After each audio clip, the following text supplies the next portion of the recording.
इस मूवी का स्टार्ट होता है और स्टार्ट में हमें जोकर को दिखाया जाता है। ये जोकर हम सबको बता रहा होता है कि जो कार्टून आप स्क्रीन पर देख रहे हैं ये मेरे फेवरेट तो नहीं है, मगर बचपन से मुझे यही कार्टून हर तरफ दिखाई देते हैं। आसपास के लोग मुझे इन्हीं शक्लों में दिखाई देते हैं और ऐसा लगता है कि ये मुझ पर अटैक कर रहे हैं। इसके बाद वो अपनी जॉब पर दिखाया जाता है जहाँ पर उसका सीनियर उससे आकर कह रहा होता है कि जल्दी काम किया करो, दिन में सपने मत देखा करो वरना तुम्हें बोनस भी नहीं दिया जाएगा और आज तक जो तुमने लोन लिया है वो भी नहीं दे पाओगे। इसके बाद इसके पास इसका दोस्त आता है और कहता है कि जहाँ पर तुम रह रहे हो वो जगह अच्छी नहीं है, तुम्हें किसी दूसरी अच्छी जगह पर रहना चाहिए। तो कहता है तुम्हें किस पागल ने कह दिया है कि मैं इतनी अच्छी जगह अफोर्ड कर सकता हूँ, मैं यहाँ पर अपार्टमेंट नहीं ले सकता। वो कहता है कि मैं एक आदमी को जानता हूँ और उसे पैसों की बहुत ही ज्यादा जरूरत है, वो अपने अपार्टमेंट को कम पैसों में बेच रहा है। इस अपार्टमेंट की रियल में तो कीमत 12 मिलियन है लेकिन वो 6 मिलियन में बेच रहा है। मेरे पास 2 मिलियन है, तुम भी मुझे कुछ पैसे दे दो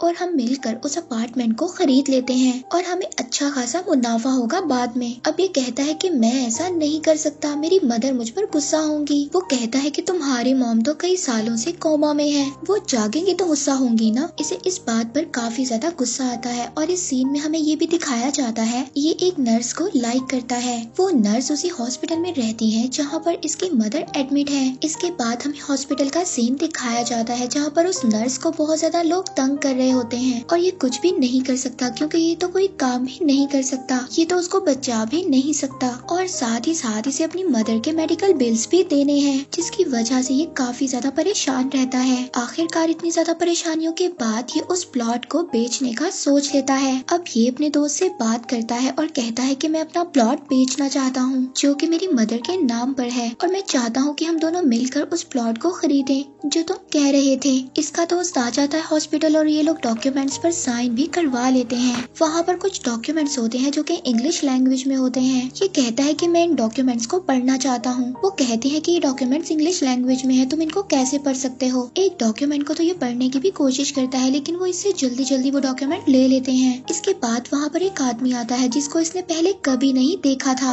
इसका दोस्त वो सारे डॉक्यूमेंट्स उस आदमी को दिखाता है और वो वहाँ से चले जाते हैं। नेक्स्ट सीन में हमें दिखाया जाता है कि ये अपने दोस्त को कॉल कर रहा होता है लेकिन उसका नंबर बंद जा रहा होता है। ये काफी ज्यादा परेशान हो जाता है कि कहीं कुछ मेरे साथ गलती ना हो जाए। नेक्स्ट डे जब ये हॉस्पिटल होता है तो वहाँ पर इसके पास एक कॉल आती है जहाँ पर एक आदमी कह रहा होता है कि मैं करने के लिए कुछ भी करूँगा, प्लीज मुझे छोड़ दो, मुझे माफ कर दो। अब ये नेक्स्ट डे बहुत ज्यादा परेशान हो जाता है और उसी ऑफिस में जाता है जहाँ पर प्रॉपर्टी डीलिंग का उसका दोस्त काम करता था। अब वहाँ पर जो मैनेजर होता है वो इसको बताता है कि आपके दोस्त को तो हमने काफी टाइम पहले जॉब से निकाल दिया था क्योंकि वो हमारे क्लाइंट के पैसे लेकर भाग गया था। तभी इसके पास एक अननोन नंबर से कॉल आती है। ये वही आदमी था जिसको डॉक्यूमेंट्स इसके दोस्त ने पकड़ाए थे। अब वो इसको एक सीक्रेट प्लेस पर ले जाता है जहाँ पर एक आदमी इसको बताता है कि आप पर बहुत ज्यादा लोन चढ़ गया है, अगर 30 साल भी लगातार आप 4 जॉब्स करते हैं तब भी आप इन पैसों को चुका नहीं सकते और साथ ही साथ इन पैसों को चुकाना आपके लिए इतना ज्यादा मुश्किल होगा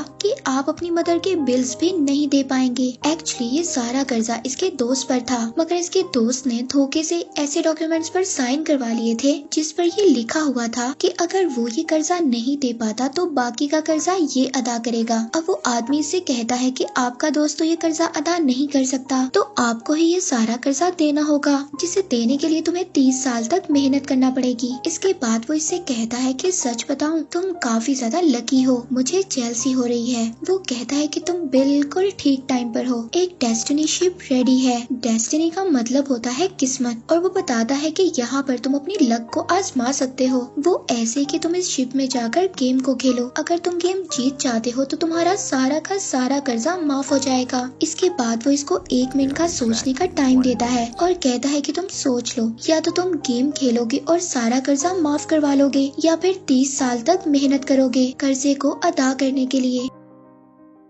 अब ये उस शिप में जाकर गेम खेलने के लिए रेडी हो जाता है और कहता है कि इस गेम में हमें करना क्या होगा। वो कहता है कि ये बात तो आपको शिप में जाकर पता चलेगी और अगर आप इस गेम को हार गए तो वो हमारी मर्जी, हम आपके साथ कुछ भी कर सकते हैं। अब ये उस नर्स को बताता है कि मैं एक काम पर जा रहा हूँ। वो इसको काफी रोकने की कोशिश करती है मगर ये भी काफी ज्यादा मजबूर था। अगर ये सब ना करता तो इससे शादी कैसे करता और अपनी मदर के मेडिकल बिल्स कैसे देता। वहाँ पर काफी ज्यादा लोग होते हैं जो शिप पर गेम खेलने के लिए जा रहे होते हैं। वहाँ पर जाने से पहले ये सब लोग इन लोगों को इंजेक्शन लगा रहे होते हैं ताकि ये सब बेहोश हो जाएं और इनको होश तभी आएगा जब ये वहाँ पर पहुँच जाएंगे। इसके बाद इसको कुछ गलत लगता है कि जैसे मैं कोई गलत जगह पर जा रहा हूँ। अब ये वहाँ से भागने की कोशिश करता है लेकिन वो लोग इसको दूर से ही इंजेक्शन लगा देते हैं और आखिरकार ये उस शिप में पहुँच ही जाता है। अब शिप में वही आदमी आता है जिसने पहले इसे कर्ज के बारे में बताया था। वो वहाँ पर सबको बता रहा होता है कि इस गेम का नाम है रॉक पेपर और सीजर। सबके पास 12 कार्ड्स हैं जिसमें से 4 रॉक के, 4 पेपर के और 4 सीजर के। इसके अलावा आप सबके पास 3-3 स्टार्स भी हैं जो आप सबको अपने बाजू पर लगाने होंगे। इसमें 2 प्लेयर्स होंगे और एक रेफरी होगा जो इनकी गेम को चेक करेगा।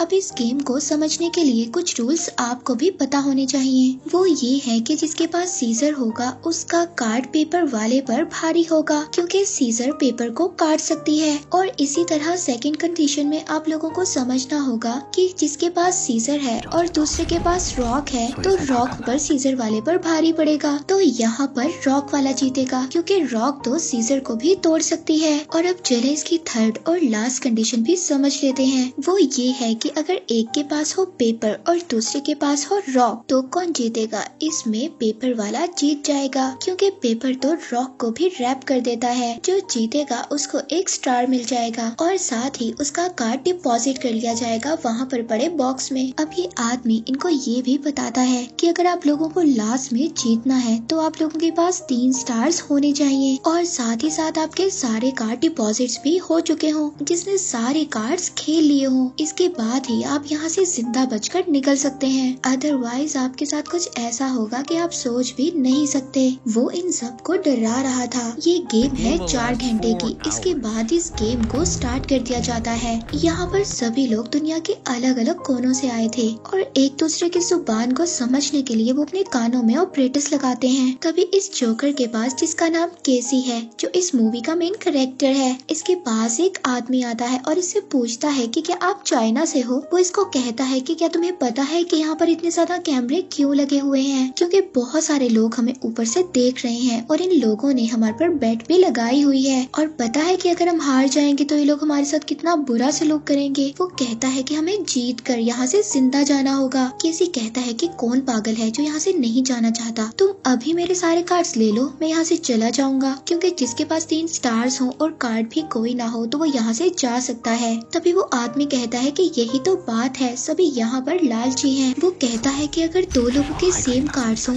तो टाई हो जाता है, हम दोनों के कार्ड्स डिपॉजिट हो जाएंगे तो हम दोनों जीत जाएंगे। क्यों ना हम दोनों मिलकर खेलते हैं। हम दोनों मिलकर खेलते हैं और एक ही ऑर्डर में अपने कार्ड्स को रख लेते हैं और ऐसे हमारे सारे कार्ड्स टाई होते जाएंगे और हमारे सारे कार्ड्स डिपॉजिट हो जाएंगे और हम लोग यहाँ से आसानी से बाहर चले जाएंगे। तुम मेरी बात मानो तो हम यहाँ से 3 मिनट में बाहर जा सकते हैं। अब केसी उसकी बात मान जाता है और ये दोनों गेम खेलने के लिए चले जाते हैं।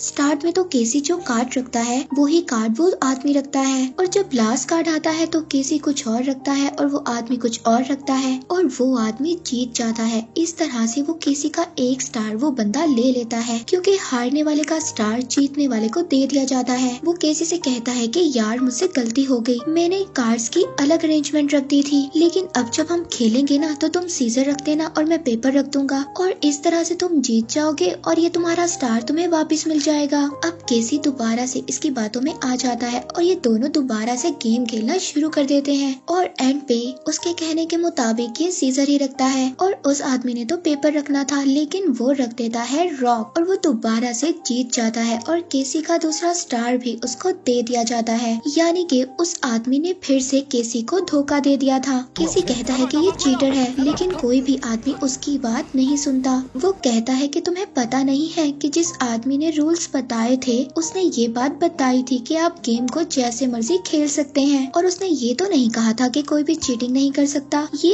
एनिमल वर्ल्ड है, हम अपने फायदे के लिए कुछ भी कर सकते हैं। अब केसी काफी ज्यादा परेशान हो जाता है और उसको उसका वही दोस्त मिलता है जिसने उसको धोखा दिया था। केसी उसको मारने लगता है और कहता है कि तुम यहाँ क्या कर रहे हो। वो कहता है कि मैं यहाँ अपनी लक को ट्राई करने के लिए आया हूँ। वो कहता है कि मैं चाहता हूँ कि तुम्हारा अपार्टमेंट मैं वापस ले लूँ, और वो ये भी बताता है कि अगर हम ना जीते तो ये लोग हमारे साथ बहुत ही ज्यादा बुरा करेंगे। उसे ग्लास वॉल के पीछे खड़े लोग दिखाता है और कहता है कि अगर हम एलिमिनेट हो गए तो ये लोग हमें यहाँ पर भेज देंगे, और 10 मिनट तक हमने अगर इनको कोई कीमती चीज ना दी तो ये हमें बाहर नहीं निकालेंगे। इसके बाद हमें बेसमेंट में भेज दिया जाएगा जहाँ पर हमारे ऊपर अलग अलग तरह से टेस्ट होंगे, जैसे कि लैब में रैट्स पर होते हैं। अब केसी कहता है कि तुम्हें ये सब बातें कैसे पता है। वो कहता है कि मेरा एक फ्रेंड था, उसे भी वहाँ पर भेज दिया गया था और उसी ने मुझे ये सब कुछ बताया है। केसी उससे पूछता है कि तुमने इस कंपनी से लोन क्यों लिया था। तो वो कहता है कि मैंने एक अपार्टमेंट लिया था किराए पे, जिस पर रोज ही इंटरेस्ट इकट्ठा होता रहता था और रेंट भी मेरे ऊपर इतना ज्यादा कर्जा बन गया। अब केसी उसको कहता है कि 4 घंटे की गेम है और 2 घंटे रह गए हैं, हमें कुछ ना कुछ तो करना होगा, हमें यहाँ से जिंदा निकलना होगा। हम दोनों के पास ही एक एक स्टार रह गया है। अब हम दोनों को ऐसा आदमी ढूंढना होगा जिसके पास 2 स्टार्स हों और कार्ड्स कोई भी ना हो। हम उस आदमी को कार्ड्स दे देंगे और उससे स्टार ले लेंगे।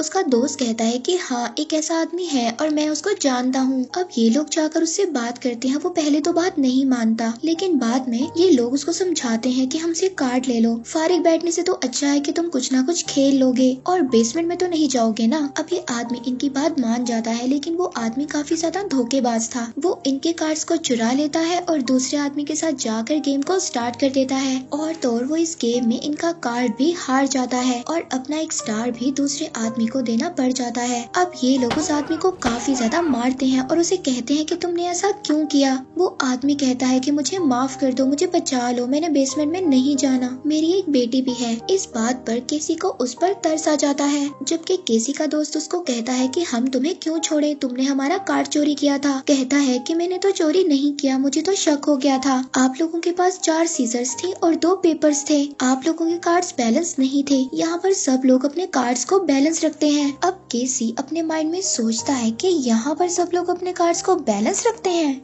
यानी कि पहली 2 टर्न्स खेलने के बाद उनके कार्ड्स यूज हो गए हों। इसके बाद वो कौन से कार्ड्स यूज करेंगे, ये प्लानिंग केसी अपने माइंड में बनाता है। इसके बाद केसी कहता है कि मैं कुछ पैसे लोन के लिए लेने जा रहा हूँ और एंड में अगर हमें स्टार्स लेने की जरूरत पड़ी तो हम इन पैसों से स्टार्स को ले सकते हैं, और तुम लोग ऐसे आदमी को ढूंढो जिसने अपने 5 कार्ड्स खेल लिए हों और उसके पास बाकी 7 कार्ड्स बचे हों। अब इसके दोस्त उस आदमी को ढूंढ लेते हैं और उसके पास जाकर पूछते हैं कि क्या आप हमारे साथ गेम खेलना चाहेंगे। अब वो आदमी मान जाता है और इनमें गेम स्टार्ट हो जाती है। अब पहली गेम तो केसी अपने माइंड का यूज करते हुए जीत जाता है। वो कहता है कि जो भी हो जाए, जाना तो तुम्हें हेल में ही है। केसी कहता है कि तुम्हें कैसे पता, तुम हमारे साथ और गेम खेलोगे। तो वो कहता है हाँ मैं खेलूंगा, मगर शर्त ये है कि मैं तुम्हारे साथ 3 राउंड्स खेलूंगा।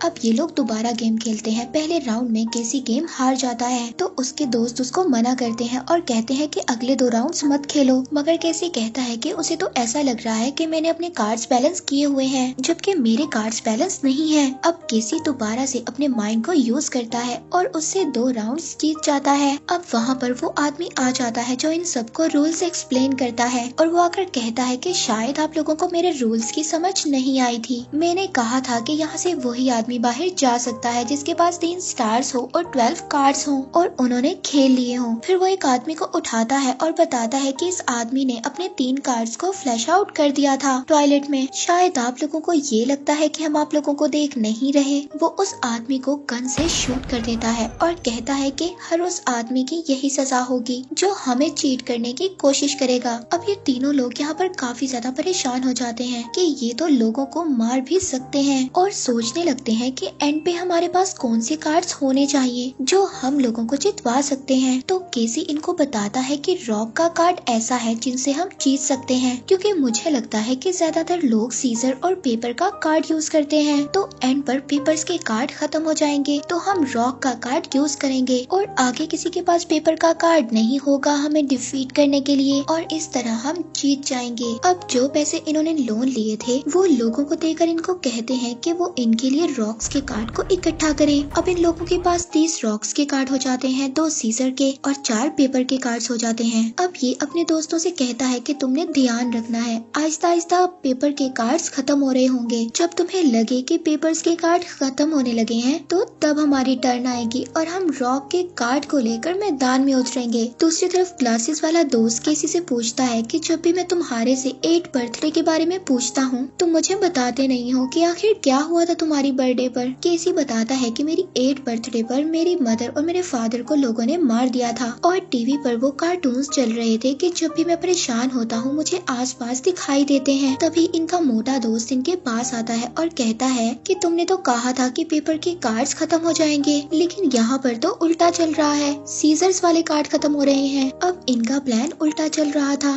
केसी कहता है कि मेरे ख्याल से तो पेपर के कार्ड खत्म होने चाहिए थे। तो वो कहता है कि इसका मतलब कोई और भी है जिसको ये बात पता चल गई है कि हम लोग रॉक के कार्ड को स्टॉक कर रहे हैं, वो लोग अब हमारे लिए पेपर को स्टॉक कर रहे हैं। अब ये लोग डर जाते हैं कि हमारे पास तो रॉक वाले कार्ड्स हैं और सीजर वाले कार्ड्स खत्म हो रहे हैं, यानी कि अब सबके पास पेपर वाले कार्ड्स हैं। तो पेपर तो रॉक पर भारी पड़ता है, यानी कि अगर हम रॉक का यूज करेंगे तो पेपर इसको हरा देगा। इसके बाद इनके पास वो आदमी आता है जिसने असल में पेपर के कार्ड्स को खरीद लिया है। ये लोग उसके साथ डील करते हैं और कहते हैं कि हम तुम्हारे साथ गेम खेलेंगे, तुम हमें 3 स्टार्स दे दोगे। वो कहता है कि मैं तुम्हें ये स्टार्स क्यों दूं, बाद में इन स्टार्स की कीमत बहुत ज्यादा बढ़ जाएगी। वो इनकी बात नहीं मानता।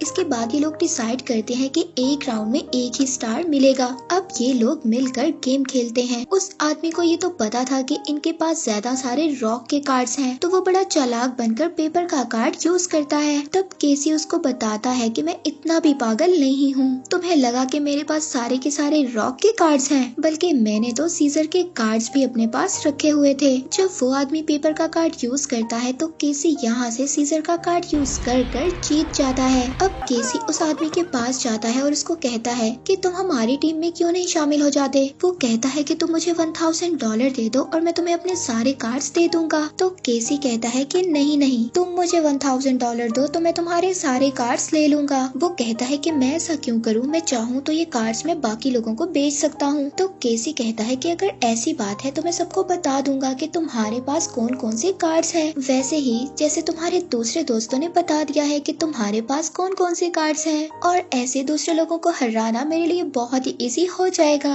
अब ये आदमी ब्लैकमेल हो जाता है, किसी को पैसे भी दे देता है और अपने कार्ड्स भी दे देता है। वो किसी को सारे पेपर वाले कार्ड्स दे देता है। अब किसी के पास रॉक्स के कार्ड्स भी थे जो इन्होंने पहले जमा किए थे और पेपर के कार्ड्स भी थे। तभी इनके पास वो आदमी आता है जिसने केसी को पहले चीट किया था। वो कहता है कि इंटरेस्टिंग, पहले तुम रॉक को जोड़ रहे थे, अब तुम पेपर को जोड़ रहे हो, मगर एक बात बताओ, इन कार्ड्स को जोड़ने का कोई भी फायदा नहीं है। पहले भी कई सारे लोगों ने ऐसा किया था मगर वो जीत नहीं पाए और एंड में उन्हें जेल में जाना पड़ा। वो केसी से कहता है कि तुम मुझे 5 कार्ड्स दे दो, मैं तुम्हें 1 स्टार दे दूंगा और एंड में तुम ये स्टार यूज कर सकते हो खुद को बचाने के लिए। अब केसी उसकी बात नहीं मानता। वो उसको कहता है कि तुम्हें पता है अगर तुम हार गए तो तुम्हारे साथ क्या होगा। ये लोग इंसानों पर जेनेटिक एक्सपेरिमेंट करते हैं, अगर तुम्हारे पास ये स्टार ना हुआ खुद को बचाने के लिए तो तुम क्या करोगे। और वो इतना ज्यादा डरावना होता है कि इससे अच्छा तो बंदा मर ही जाए। फिर भी केसी उसका स्टार नहीं लेता। अब उनके पास रॉक भी थे, पेपर भी थे और सीजर भी थी। अब वो आदमी जिसने केसी को चीट किया था वो सबके पास जाता है और कहता है कि आप लोगों के पास कौन कौन से कार्ड्स हैं मैं जानता हूँ, और सबको बताता है कि तुम्हारे पास ये कार्ड है, तुम्हारे पास ये कार्ड है और तुम्हारे पास ये है। वो कहता है कि तुम्हें हराना बहुत ही आसान काम है, इसलिए मेरे पास एक आइडिया है, हम सभी कार्ड्स अपने शफल करते हैं। यहाँ ये लोग कहते हैं कि हम इनके साथ नहीं मिलेंगे, इस तरह तो हमारा आइडिया सबको पता चल जाएगा। ये सब लोग उसकी बातों में आ जाते हैं और अपने सभी कार्ड्स उसको दे देते हैं। ये कार्ड्स शफल कर रहा होता है और सबको देने लगता है। तभी एक आदमी कहता है कि हम लोगों ने तो तुम्हें कार्ड्स दे दिए शफल करने के लिए, लेकिन अभी भी कुछ आदमियों ने तुम्हें कार्ड्स नहीं दिए। हाँ, उन्होंने कार्ड्स इसलिए नहीं दिए क्योंकि उन्होंने कुछ कार्ड्स जमा किए हुए हैं। वो नहीं चाहते कि हमें पता चल जाए कि उन्होंने कौन से कार्ड्स को जमा किया हुआ है, और क्या फायदा इनके कार्ड्स लेने का, हम लोगों ने तो इनके साथ खेलना ही नहीं है, हम तो आपस में ही खेलते खेलते रहेंगे।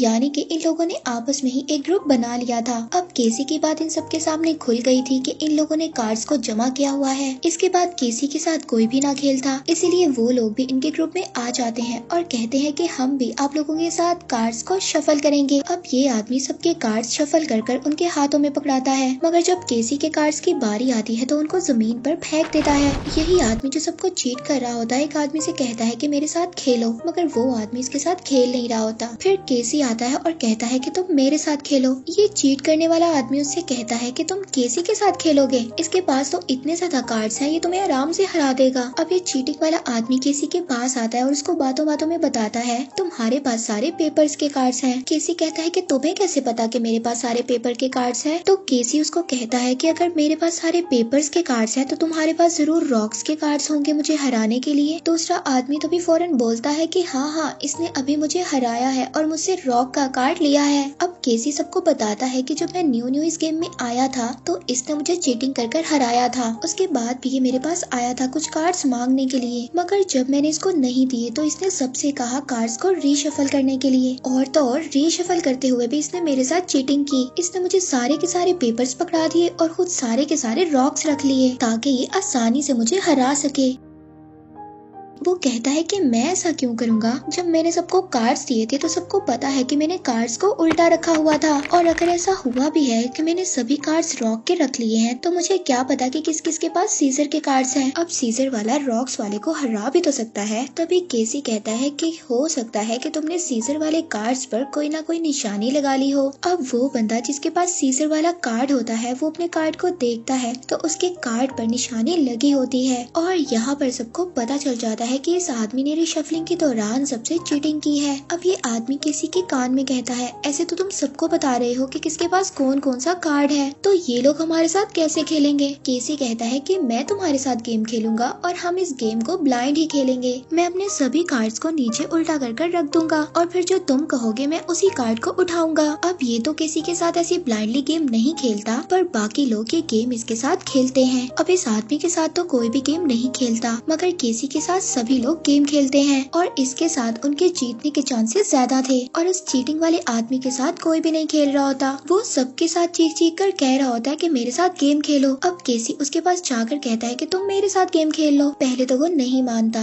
लेकिन फिर केसी उसको समझाता है तुम सारे कार्ड्स लेकर कहाँ जाओगे, एंड पर तो तुम्हें जेल में ही जाना होगा, और अगर तुम इन कार्ड्स को फ्लैश आउट करने की कोशिश करते हो तो उस आदमी के साथ जैसा उन्होंने किया था तो तुम्हारे साथ भी वो ऐसा ही करेंगे। अब वो आदमी केसी के साथ गेम खेलने के लिए रेडी हो जाता है। अब जब ये दोनों गेम खेलते हैं तो केसी उससे कहता है अगर हम भी ये गेम तुम्हारे साथ नहीं खेले तो तुम ब्लैक रूम में चले जाओगे, और अब तुम उन सब लोगों से माफी मांगो जिन लोगों के साथ तुमने चीटिंग की थी, वरना मैं तुम्हारे साथ गेम नहीं खेलूंगा। इसके लिए तुम अपने फेस पर थप्पड़ मारो जोर जोर से, क्योंकि टाइम ओवर हो रहा था, उसे भी गेम खेलना थी और उसे भी अपने कार्ड्स को यूटिलाइज करना था। वो अपने मुंह पर जोर जोर से थप्पड़ मारता है और सबसे माफी भी मांगता है, और ऐसे केसी उसको चीटिंग करने की सजा देता है। अब केसी जो उसके साथ वो राउंड खेलता है वो बहुत ज्यादा रिस्की होता है। उसके दोस्त उसको मना भी करते हैं, वो कहते हैं कि तुम मत खेलो, लेकिन केसी कहता है कि अगर हम हारे भी तो हम में से एक ही जेल में जाएगा ना, और टेंशन मत लो, जेल में मैं जाऊंगा और तुम लोगों के पास जो पैसे हैं वो देकर मुझे जेल से बाहर निकलवा लेना। फिर केसी के दोस्त मान जाते हैं और ये सब गेम खेलने लगते हैं। अब गेम में ऐसे ही होता है, केसी के दोनों दोस्त तो बच जाते हैं और केसी को जेल में भेज दिया जाता है। अब केसी को टेंशन नहीं थी, वो जानता था कि उसके दोस्त पैसों को इस्तेमाल कर कर उसको बचा लेंगे। अब इनमें से एक दोस्त आता है इसको बाहर निकालने के लिए, मगर तभी जो इसका मोटा दोस्त है वो क्लासेस वाले दोस्त से कहता है कि अगर हम स्टार्स बेचते हैं तो इसकी बहुत ज्यादा कीमत होगी, और साथ ही साथ हम इन पैसों का भी कुछ ना कुछ कर सकते हैं। यानी कि वो दूसरे दोस्त को लालच दे रहा था। केसी जो जेल में होता है वो उनको कहता है कि मेरी बात सुनो, मुझे बचाओ। वो कहता है कि मैंने तुम लोगों के लिए क्या कुछ नहीं किया और अब तुम लोग मुझे धोखा दे रहे हो। अब उन दोनों दोस्तों को लालच आ जाता है और वो उसको जेल में छोड़कर चले जाते हैं। अब वहाँ पर केसी के पास एक और आदमी होता है जिसको रिहा करवाने के लिए दो लोग आते हैं। अब उस आदमी की कमर पर काफी ज्यादा बैंडेज लगे हुए थे। वो जब बाहर जाता है तो उसके दोस्त पूछते हैं कि तुम्हारे बैंडेज कहाँ हैं? मूवी में इंटरेस्टिंग सीन तो तब आता है जब उनको पता चलता है कि वो बैंडेज केसी ने ले लिया है और उन बैंडेजेस में बहुत ज्यादा हीरे थे। अब इसके दोस्त उस आदमी से कहते हैं कि हमें उस आदमी को भी रिहा करवाना होगा, क्योंकि केसी के पास वो हीरे थे। जाते हुए केसी को एक बूढ़ा आदमी कहता है कि मेरा बेटा बाहर होता है, तुम उसको कॉल करना और उससे कहना कि बहुत महंगी महंगी दवाइयाँ अपने लिए खरीदे और खुद को ठीक कर ले। इसके बाद केसी बाहर आ जाता है और अपने दोस्त नुमा दुश्मनों से पैसे ले लेता है जो कि इसने अपनी मेहनत से लिए थे। इसके बाद वो इनका इस्तेमाल अपने लिए नहीं करता बल्कि उस बूढ़े आदमी को रिहा करवा देता है जिसका बेटा बहुत ज्यादा बीमार था और उससे कहता है कि बचपन में मेरे माँ बाप भी मुझसे बिछड़ गए थे और मैं तुम्हारे बेटे की तकलीफ समझ सकता हूँ, उसे दवाइयों की नहीं तुम्हारी जरूरत है। इसके बाद केसी अपनी इंटेलिजेंसी के साथ उस डेस्टिनी शिप से बाहर आ जाता है और उसका वो कर्जा भी माफ हो जाता है और इसी के साथ ही मूवी यहीं पर एंड हो जाती है।